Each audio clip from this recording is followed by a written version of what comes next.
Good morning to everyone. Thank you very much for joining us for this PICPA Legislative Update webinar. This is our first webinar, Legislative Update webinar of the year.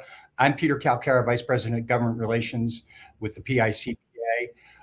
We're here this morning to talk about Governor Shapiro's fiscal year 26-27 state budget. The governor delivered his budget address on February 3rd. It's a $53.3 billion spending plan.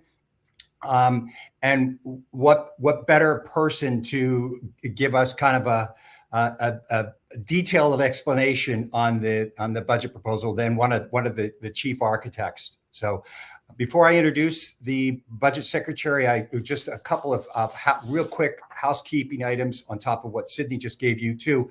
Again, questions, we want your questions, submit them through the chat.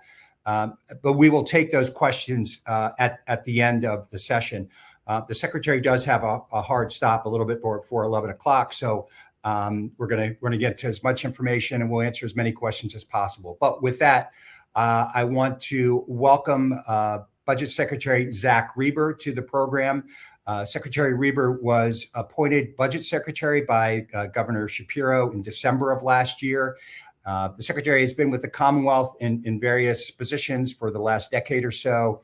He joined the budget office in July of 2021 and most recently served as the Deputy Secretary for Fiscal and Policy Program Coordination, where he managed collaboration and coordination between various components of the governor's office and the governor's budget office.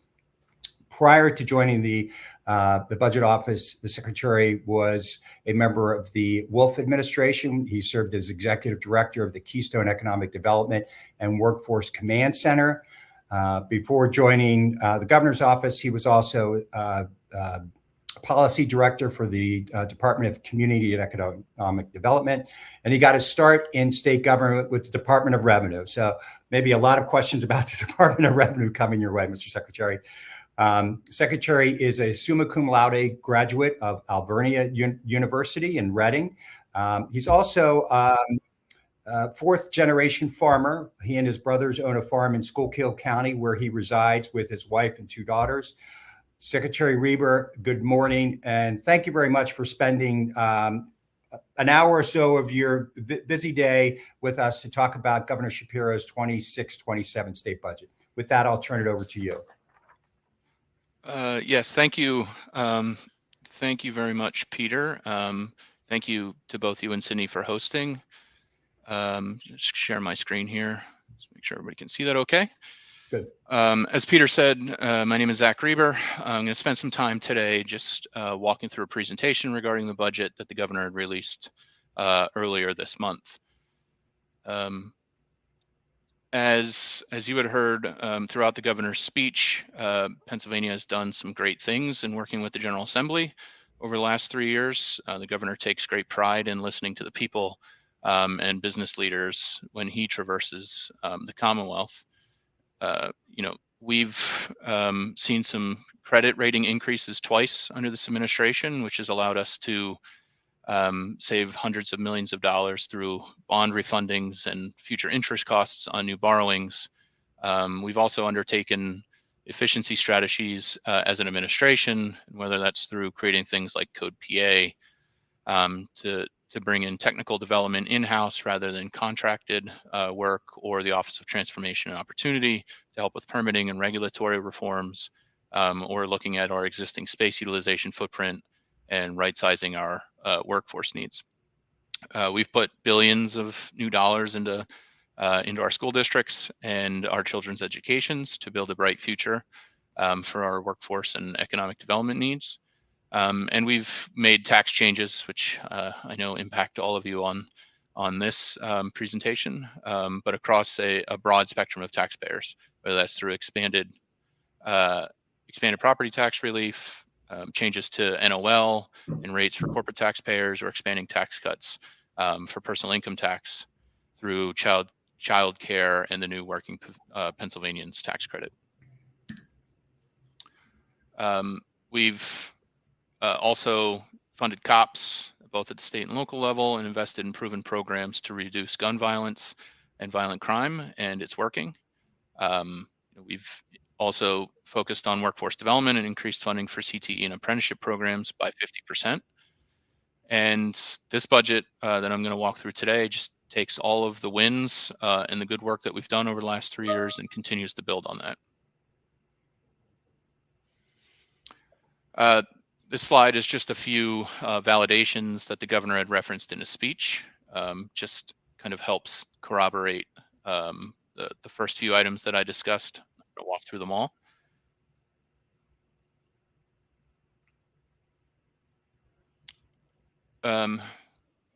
So whether it's public safety or pushing back against chaos at the federal level and uncertainty, or economic development, specifically in innovation and transit, this budget continues to make investments in the Commonwealth and its people.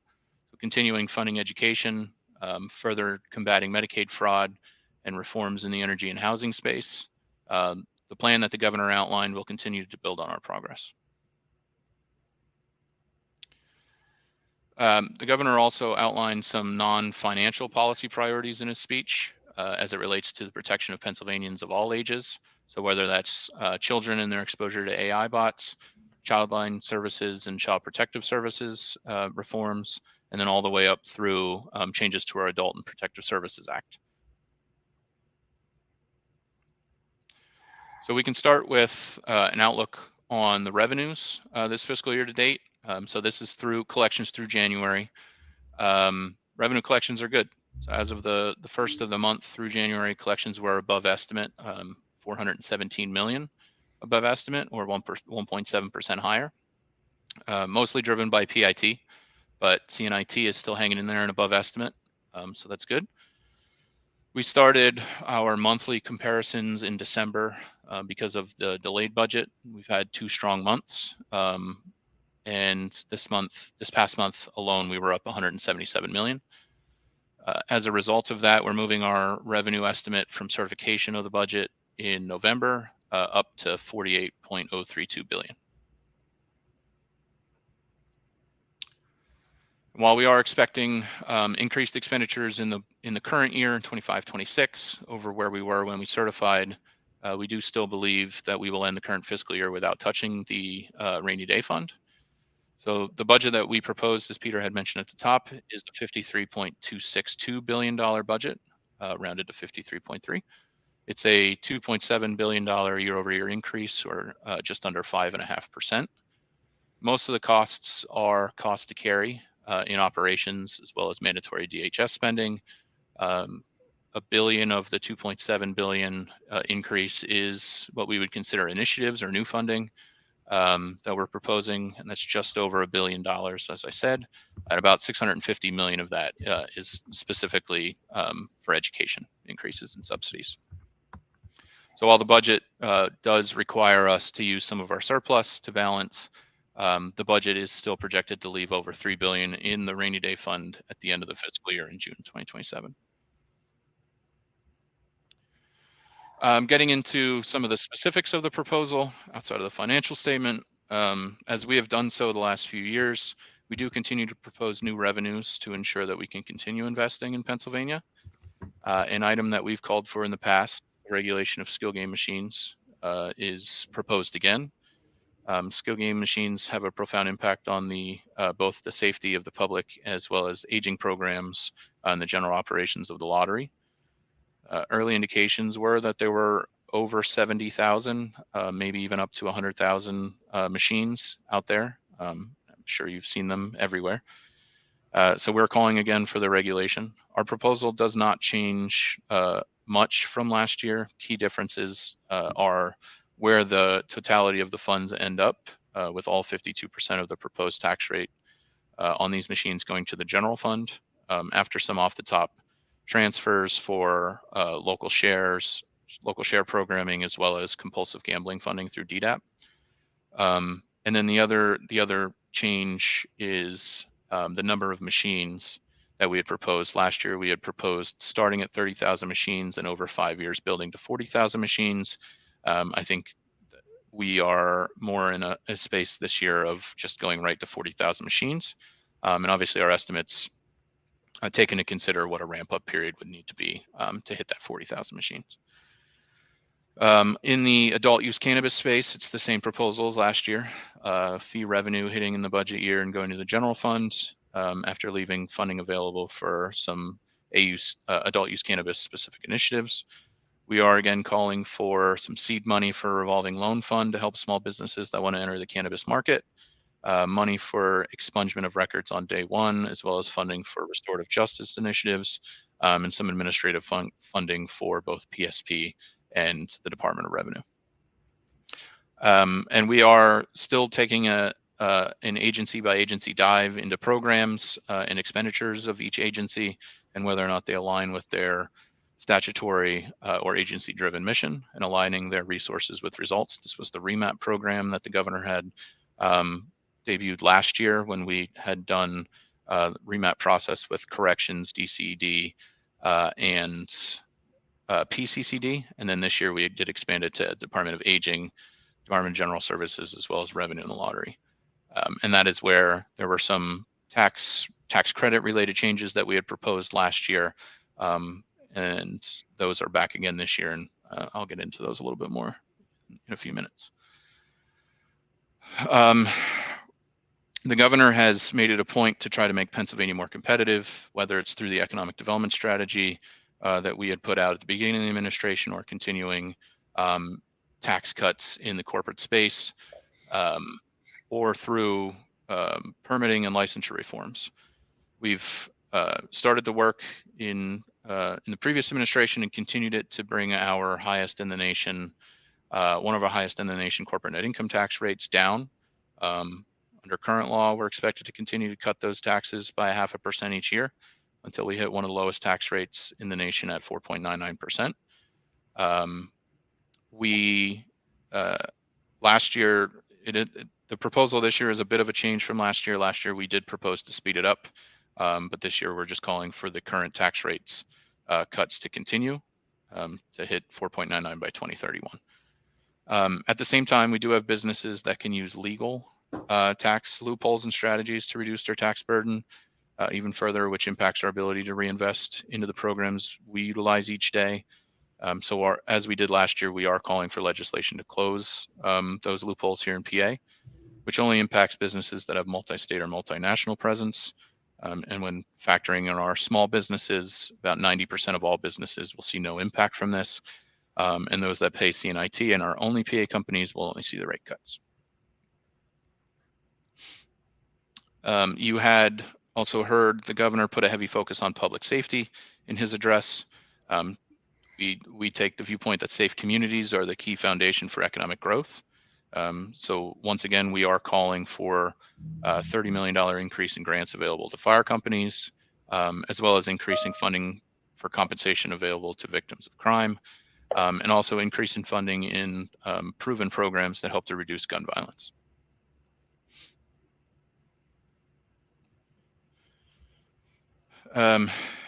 As you may have noticed, there is a lot of chaos at the federal level. So whether that's through rescissions, interference in our ability to draw down federal reimbursements without warning, inaction by Congress, happy that we have almost a fully funded federal appropriations package at the federal level. We're still monitoring the impacts of the lapse in the Homeland Security funding that has on the agencies, but so whether it's inaction or actions at the federal level, we have to be prepared. So one of the things the governor has called for is a $100 million set aside to react to either action or inaction of the federal government that would impact the everyday lives of Pennsylvanians. So whether it's as a result of an emergency that we get less than we are hopeful to get from FEMA to help with reaction, or if we need to bolster our food banks due to lapses in federally funded food programs, which we had to do this past year, we have to ensure that we have resources available to react to protect Pennsylvanians. Back in 2013, the Commonwealth created what was known as Innovate in PA, which was a program specifically used to fund tech startups and life sciences programs. It allowed for the sale of $100 million in insurance premium tax credits to insurance companies, which generated upfront cash for investments. And then after sales and some leakage from the sales, provided about $87 million in proceeds over a few years for programming. So we are again proposing to bring that concept back with some tweaks on the end use investments to align with the governor's economic development strategy. But we've been calling for and proposed different ways to tackle the need to increase innovation in the last few years. It's obviously an integral part of the governor's economic development strategy, and life sciences and biotech are a specific focus industry to really power our economy. The budget also does call for an increase in the Ag Innovation Program, which was created under this administration to provide direct grants to farmers. The budget will continue to fund programs that we have created specifically to assist our small businesses. So whether that's on Main Street or manufacturers, you've heard the governor speak a lot to our ability to land big economic development projects. DCD has what's called the PA First program. It's used to help close those deals. So we're proposing additional resources to DCD to continue doing their great work in achieving goals set forward in the economic development strategy. We are, again, calling for the creation of a job creation tax credit incentive program. This mirrors what our proposal was last year. There are a few duplicative or underutilized tax credit programs, specifically in manufacturing PA, the manufacturing tax credit, the video game tax credit, as well as the waterfront development tax credit. So we're actually proposing their elimination and repurposing the overall credit allocations that were available for those programs to go specifically towards a job creation tax incentive. We've done a lot of work as well when it comes to site preparation. We have gotten big wins in the past through the sites program. So whether it's redeveloping brownfields or putting abandoned mine lands back into their best available use for redevelopment, we've coordinated through multiple agencies to make great strides in this space. We are still spending down the $500 million that came with the bond issuance in the 24 budget. So we're not calling for a new issuance in sites. I know that's a question I've gotten a few times, but we are still actively investing those bond proceeds into the redevelopment of sites. In DEP, we've been using federal money to address abandoned mine lands, as well as putting money into plugging of wells, using federal dollars for that. So we are calling for $19 million, which helps fund oil and gas staff that oversees the well plugging programs. But because of the popular hazardous sites cleanup program was historically funded by a now extinct tax in the capital stock and franchise tax, which was phased out finally in 2018. We are facing instability in the certainty of those funds. So we are proposing a one-time transfer into the fund this year to make sure that we continue providing those services. And then outside of the site development, we have been talking for a few years about how important transit is to both our regional and statewide economy for a few years. And while we couldn't get a permanent solution across the finish line last year, we do still view this as a priority. Under the governor and Secretary Carroll's leadership, we've been able to at least stabilize the two biggest systems for 2 years.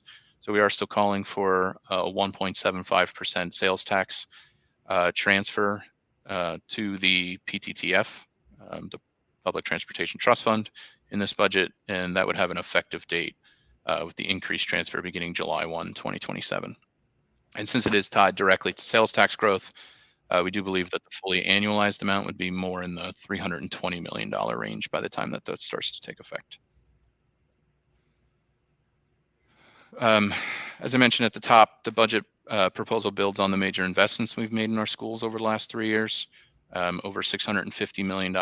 We're proposing a new subsidy funding for districts over the 3 main subsidies, and that is the adequacy, the basic education, and the special education funding formulas. It does further call for cyber charter reforms, which would help to save an additional estimated $75 million for school districts. Last year, the estimates on the changes that we did enact in the school code were about $175 million. So we're calling for some further tweaks to that to help save districts additional funding. And it does continue funding for other programs that we've created to keep students learning in healthy environments, whether that's school facilities or physical safety of school, or targeted mental health funding. In the higher education space, last year, the General Assembly and the administration worked together to create a performance-based funding model for the big three state relateds, Penn State, Pitt, and Temple. So we are proposing this year, after having the metrics set in place and the data, to put $30 million into that funding formula. Again, it's all performance-based. So if the schools are meeting certain criteria, then they get a certain portion of the available funding. And again, that's $30 million we're calling for that funding formula. And since Lincoln is the other state-related school, is not part of that formula, we're just proposing a 5% increase there. Moving on to workforce. This is an area where we truly do get to build on a lot of the great things that we've done. The budget will call for an increased rates per slot for pre-K counts and Head Start programming, as well as building off of the newly created Child Care Recruitment and Retention Program, which gives bonuses to those that get our youngest residents through the day so parents can go to work. We are increasing that program, proposing to increase that program from $25 million to $35 million. And we estimate, just based on the number of workers that could qualify, that would take a maximum amount for bonus payment in the program from $450 to $630 per worker. And then the budget will also provide $5 million more to the very popular student teacher stipend program. And then we're also calling again for the initiative related to teaching our shared history. Those are things like 9/11 and the Holocaust, just giving teachers the tools to talk through those types of history events that occurred in history. And that would be $2.5 million through PD. And we've proposed that in each of our first three budgets. We are proposing to bring CTE and apprenticeship related funding to over $200 million in the budget year, with a $14-ish million increase to CTE and a $3.5 million increase to the Schools to Work program.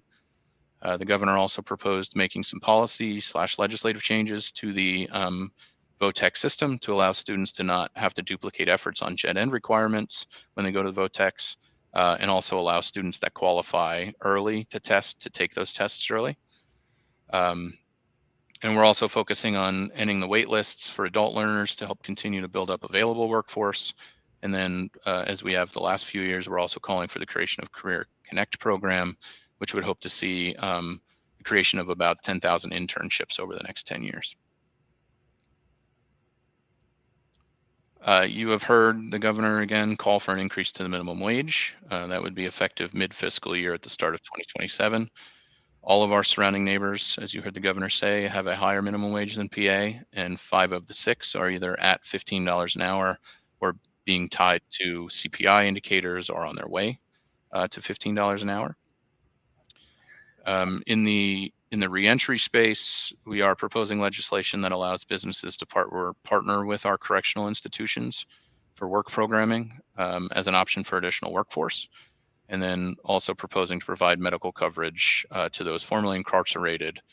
We had called for this last year as well, and this is a good recidivism tool.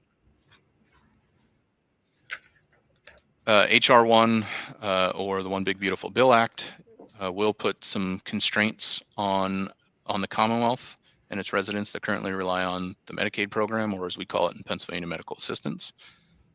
You may have heard Secretary Kush talk about the 1115 waiver in the past and how it can be used to help prevent future costs in the MA space by providing preventative measures that often are not available to that population and lead to acute or more critical care needs in the future, which helps drive up the cost of the Medicaid program. So DHS has put together a few impactful pilot demonstrations that can lead to providing meals, medically tailored meals and housing to those that need them the most. And having the data from those pilots will lead to future changes to the Medicaid program and hopefully allow us to counteract some of the impacts to real people from HR 1. For $2 million, this should help both as a workforce issue and overall health issues for our most vulnerable residents. The budget builds on the permitting reforms that we have made in consultation with stakeholders in the General Assembly. In this past year's budget, state law passed creating a permitting tracker. So we're providing funding to help build that out and then also replace other antiquated permit systems at DEP. And the governor had spent some time talking about licensure burdens that are on PA licenses compared to other states. So we are proposing some real reforms in that space, whether it's pairing our requirements with that of the same licenses in other states, or downgrading some licenses to certifications, or allowing some individuals to get their licenses the same day they graduate. All of these changes will help us continue to move at the speed of business and get people in their jobs or starting their own businesses sooner. And I also just wanted to highlight that we've also been hard at work in cutting regulations or changing regulations based on recommendations of the Independent Regulatory Review Commission. I think we put out a press release a couple weeks ago about the status of that, where we had a list of, I think, 30 permits for recommended changes or elimination just based on statutory changes. I believe we've been through 10 of those, 10 of the 30, and are on pace for another 10 to 13 to be acted on by June, the end of June this year. There's also, again, a big focus on mental health of our residents. I won't talk through all of these specific initiatives, but the biggest investment would be in the 988 system. We've proposed funding for 988 in a variety of ways over the last 3 years. The governor is again calling for reforms as well to ensure that mental health is covered inside of schools. Like the economic development strategy, the administration led by Secretary Kavulich at Department of Aging has a comprehensive strategy on how to better provide older adult population with the services they need. We've provided funding for dedicated Alzheimer's and dementia unit. We've also provided funding to create a new model to boost transparency of the AAAs, and have provided an increase in funding available for the AAA's programming. The budget will build off of that progress and provide an additional $1 million to build out CAPE and system changes to better align services with transparency. And we're also calling on legislative reforms to the Older Adult Protective Services Act as well to ensure that we have protections in place that we need for aging Pennsylvanians. As you likely heard the governor say as well in his speech, we're proposing bold changes and recommendations in the energy space. The governor announced his GRID, or Governor's Responsible Infrastructure Development Standards. The expectation is that if you're going to build a data center and qualify for the incentives that we have in place for their development, then it should ensure that it doesn't increase the utility costs of residents and businesses in the area, as well as they should be built and operated by local workers without making impacts on the environment. And he also called for changes to the way that the utilities and the PUC operate together and ensure that people that are paying their utility bills understand what they're actually paying for when they do pay for. Like the economic development strategy, housing has also been a focus, and we recently rolled out the Housing Action Plan. The governor spoke at length in his speech about reforms in the housing sector. So whether that's tenant protections, affordability measures, zoning reforms, housing continues to be a major priority of the administration. As I said, the governor had called for an executive order, or the governor had signed an executive order calling for the development of a housing action plan, and that was released last week. The strategies that the governor had called out in his speech are a direct result of the work of the Housing Action Plan and the group of individuals that participated in the roundtable statewide to hear from all manner of stakeholders that have an interest in housing. The overall focus is to remove barriers to housing, to accessing housing, and making housing just generally more affordable. And we're almost done. This is the last slide, I promise. Energy and housing are both two pieces of critical infrastructure that will make or break the economy, and reasons why people would want to move or stay in Pennsylvania. While making these reforms in these places are necessary, we can't be blind to the fact that we'll need incentives to provide more of both. These are projects that generally don't fit into current programs available within the Commonwealth, just given their size and nature. And we also know that the need for, in addition to housing and energy, we also know that the need for school facilities funding greatly outmatches the actual resources provided. While we have provided about $400 million in funds for infrastructure updates to schools to date, the need is reportedly in the billions and growing. So we're proposing, and as you heard the governor say, proposing to invest billions of dollars through the Office of the Budget into these key pieces of infrastructure, just to ensure that we have new energy for the grid, for our businesses, new and safe housing for our current workforce, and then safe schools for our future workforce. This will be done via bond financing through general obligation debt, with the debt service picked up with the general fund as projects begin seeking reimbursements upon their completion. That's what I have. Well, a great presentation, Mr. Secretary. Thank you very much for going through all that. $53.3 billion of information. So appreciate that very much. Obviously, want to focus a little bit on a lot of questions about spending, public education, the structural deficit. But kind of let's focus initially on taxes, obviously, because this group is very interested in that area. So the three main components this year are the skilled games, the adult use, cannabis, and combined reporting. And for the record, PICPA is neutral on combined reporting. We keep telling people that. It's a reporting system in 28 other states. There's the right ways to do it and the wrong ways to do it. But if we go down that path, I would encourage you to utilize us as a resource. But do you envision all of those? I mean, can you handicap? I know you want all of them, but if you can handicap them, you see one or two being more of the we think we can get this or? Yeah, I mean, I don't think it's any surprise. We have called for some variation of new revenue growth over each of our first three budgets. Now, again, in the fourth, the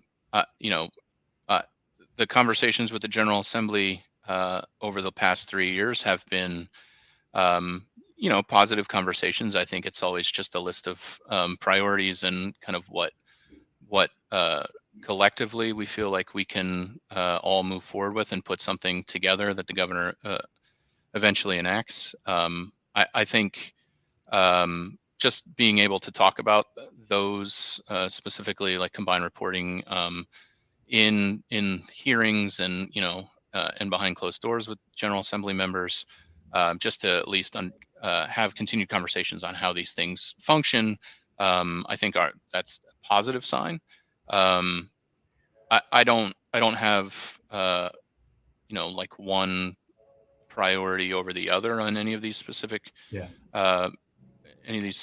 initiatives. I think all of them are I think more common sense proposals than some other conversations that I don't think we want to have in a revenue generating space. So obviously welcome all conversations with the General Assembly on what the future of revenue generation looks like. But I think they all at least we've had conversations on all of them. I think obviously there's some more roadblocks on some others just from a philosophical range, but I think that's Curious. I know that the governor at the end of his budget address called for the four caucus leaders to come together.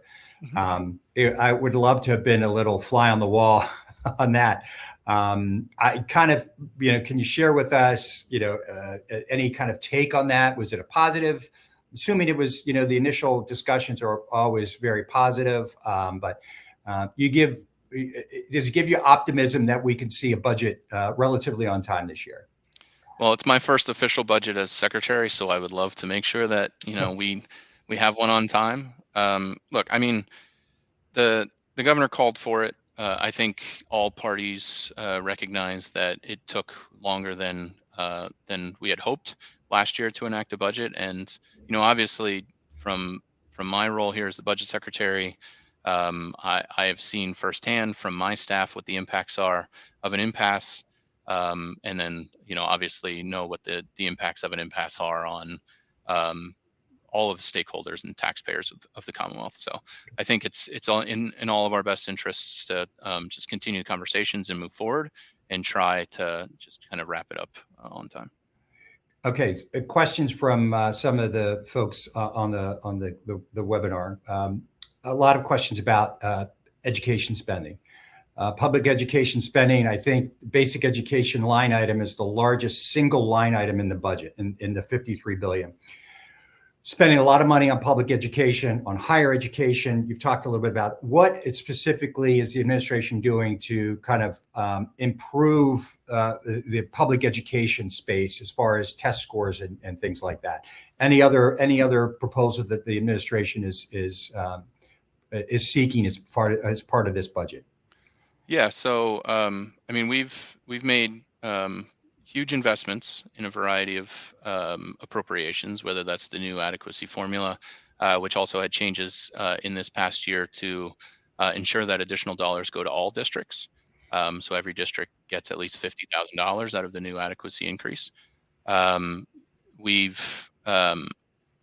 governor also called in his speech for some other things that help limit distractions. As you may have heard, he called for a cell phone ban in schools as part of that. Just making sure that when students are in the classroom that they are focused. So he called for that, and that will help with that. He's also called for mandatory recess in schools. That's not just I think you can consider that more of a controlled break from school, so that kids have the opportunity to learn how to interact with other children on the playground, and those are skills that obviously get pulled down and used by students just generally as they grow. So I think those two non-monetary policies that he had called for will certainly help with classroom improvement. We hope to see that, but then also just I think it's been a policy stance of this administration that schools should have the resources that they need to actually educate kids. So that's why we've made such big investments in those districts. Let's talk a little bit about the structural deficit. The Independent Fiscal Office has put out reports that current fiscal year 25-26 out to 29-30, I believe, are big structural deficits. Maybe premature to talk about the 27-28 budget because there's an election this year. It's a whole nother issue. But any forethought going into? I know. Is there money being used for this proposed fiscal year 25 or 26-27, part of the rainy day fund? And are there what are you looking to do, assuming the governor gets reelected, to close that structural deficit in 27-28? Yeah. So I mean, we have, as I said at the top of the questions here, we've proposed some manner of new revenue generation over the last three budgets, and I think we're at a position now where if some of those revenue generators would have been acted over the last 3 years, we would certainly be in a different position as it comes to revenues versus expenditures. So I think what we had proposed, obviously does generate billions of dollars of new revenues over the 5-year period. I think when the IFO had done their analysis that they had put out, they discounted those and did not include them. But all revenue generation started at one time as a proposal, so I kind of dismissed the rhetoric of these aren't policies that are real, because they are proposals, and that's where everything starts. So I do think if we've had been able to make some of the policy changes that we had called for, which would have generated revenue, we'd be in a different position. But certainly open to conversations with the General Assembly on future budgets when we get to that time frame. But I think that we outlined a proposal that helps continue to make key investments in our businesses, in our workforce, in our schools, which obviously helps to generate some additional tax revenue with just economic growth. Has Pennsylvania ever audited economic development programs to see if the return on the investment is worth it, Um, and if the benefit is there? yeah, I mean, we have we do have a general audit process on programs. The Office of the Office of the Budget has an audit division where we will go in and do programmatic audits of programs. And I think we have seen as well just the investments that we've made in PA First, for example, Pennsylvania First program at DCD, which is what Secretary Siger has tools then available to make incentive offers and get businesses to invest in Pennsylvania. I think we've increased the funding there at that program, and we've generated like over $30 billion of private investment, I think, under this administration, just from new incentive deals and getting businesses to come here. Now, it's not all just the programs that we offer too. It is obviously a lot of the work that we've done in just the overall business climate. So that needs to be taken into consideration and paired with that as well. But I think it's just given the revenue growth that we're seeing and just the overall GDP growth, I think the investments that we're making in those programs are working. A question on housing. Does housing mean high density rental development only? So I think from at least the housing action plan and the approach that the work group had undertaken on the housing action plan is it's kind of an above the board, all encompassing. Obviously, there are a lot of tenant protections that the governor had called for, and just making sure that people continue to have access to housing, or have some roadblocks to housing knocked down. But I think I don't have the statistics off the top of my head, but I think we're going to projected to be at least over 100,000 units short, or just homes in general, housing availability over the next decade. So I think it's an all of the above approach on what the housing structure looks like, and I think the specifics of at least the $1 billion bond investment program that we're talking about, which would obviously have substantial impacts on housing availability and housing generation, on what the types of projects are, is still under development. But obviously welcome conversations with the General Assembly on what the end uses of that program are to make sure that we're making the best investments. There's a lot of talk with regard to data centers coming into the Commonwealth. What is the administration doing to kind of protect kind of the local space there, and the need for these data centers, the need that the business community has and others for these data centers? What's the administration's plan to address that?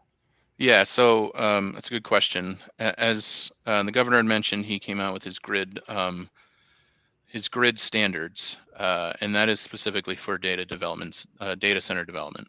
So just to be clear, the governor is still still welcomes development of data centers, and is not saying that we don't want the development. I think it's more in line of if you are seeking to build a data center in Pennsylvania, then there's a few things that we would like to see on how it's done.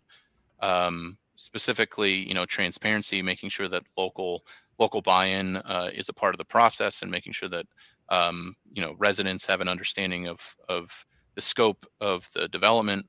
Obviously, using local workforce, whether that's to build or construct the data centers or to operate the data centers. And then I think just bring your own power. That's a big component of it in the eyes of the governor, is making sure that whatever the development is doing doesn't impact the utility bills of the local residents and businesses around it.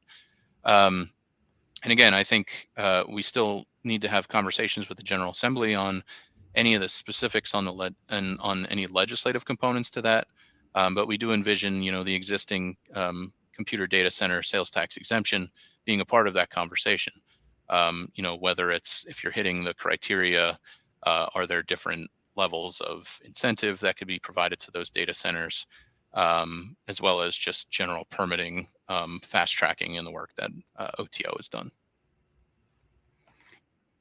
Uh, Back up 1 second with regard to the skilled games. You made a comment about there are estimates of 70 to 100,000 games already out there. Mhm. The administration's plan is for like 40,000.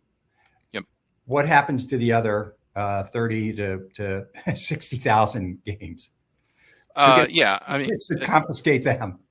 yeah, I think there needs to be conversations as whatever a final product looks like on this about the treatment of the existing machines. So whether that's time for those machines to become part of the regulatory framework, or if it's increased enforcement authority to either locals or state enforcement agencies as a part of this. I think obviously there's going to have to be some sort of period there where you're going from you know 70 to 100,000 machines to whatever the regulated number is.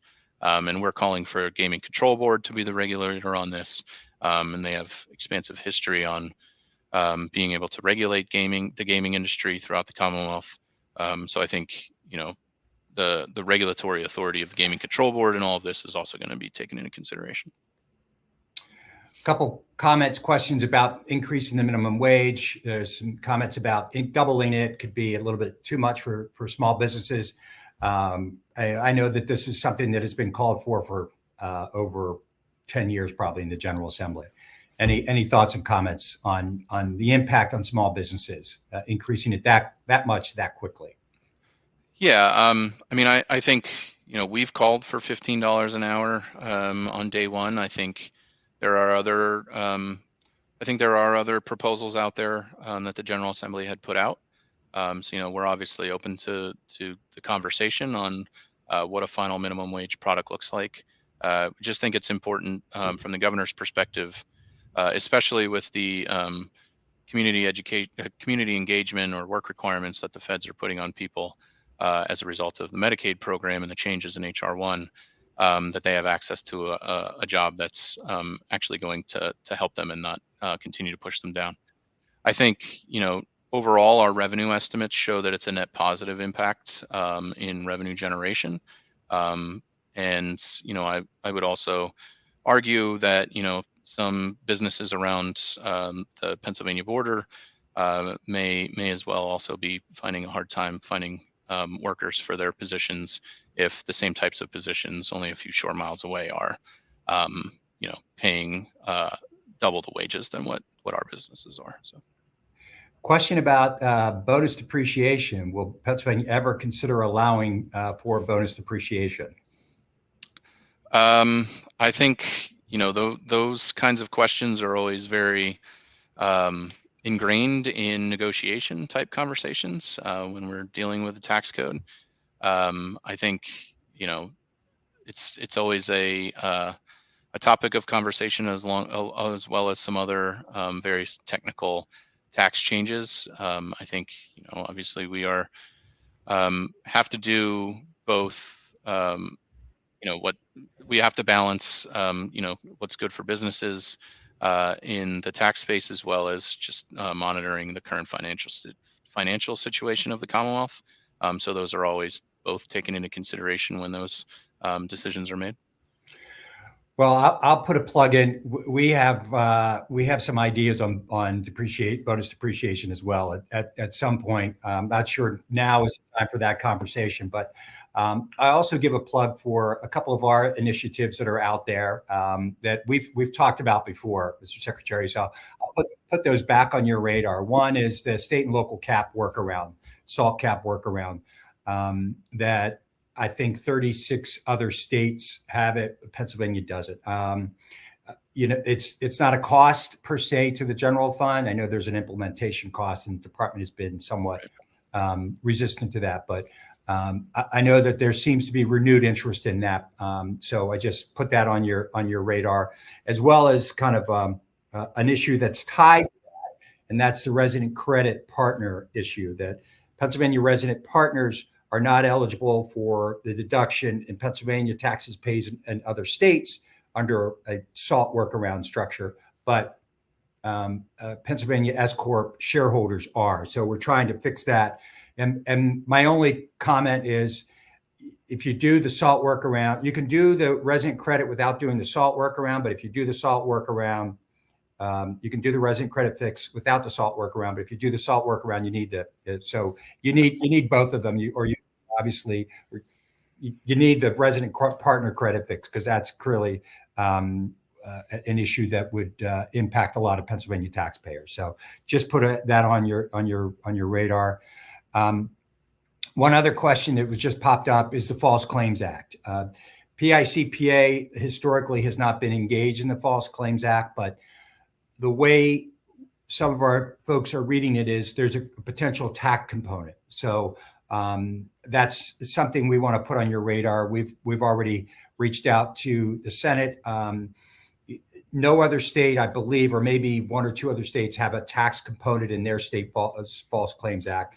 Pennsylvania would certainly be an outlier. So it would create another process for in the tax administration process. So it would be kind of run parallel, I guess, to the Department of Revenue. So it's an area that is of concern. That specific piece of the False Claims Act is a concern for us. So just want to, again, put that on your radar. Okay. And yeah, I think just generally, I mean, Peter, you and I have always had a pretty good working relationship. You know, I'm certainly open to having further conversations with you on, PICPA's priorities and how those can align with whatever conversations are happening during negotiations. Appreciate that. So last question. So what happens from here? Yeah, it's a good question. As the governor had called publicly in his speech for conversations to begin with the leaders, I can happily say that conversation did happen. So we are on a good path for at least conversations continuing. Over the next week or so, starting next Monday, or the next 3 weeks or so, starting next Monday, the House and Senate Appropriations Committees will both bring in agencies to testify about their budget requests and the budget proposal. So I will be doing my first one as budget secretary in the Senate on March 4th and my first one in the House on March 12th. And I always go last. So at the conclusion of those, then we get into periods of making sure that all of our proposals that need them have legislative language and are either introduced or ready for conversations. We always typically do what we call the spring update from the budget perspective in May, which is if there are any changes to any of our models or any expenditures from the time that we proposed it, whether that's in the current year, 25-26, or the proposal for 26-27, then we would provide those to the General Assembly, and that's again in May, and then negotiations. Hopefully through the entirety of that process timeline that I just outlined, we are conversating and working towards an enacted product. Excellent. Well, that'll be the last word. Secretary Reber, thank you very much. Good luck in your first official budget in the big chair. We appreciate you taking time. Look forward to working with you again. Combined reporting and some of these other tax issues. We want to be a resource because, as we mentioned, when the General Assembly gets it right, it makes compliance and reporting much easier for our members. So that's our goal. And so we want to be a resource to the administration. Thank you, Secretary Reber, and thank you all for joining us this morning. We'll be back for a legislative update probably in mid-May. And have a great day and take care.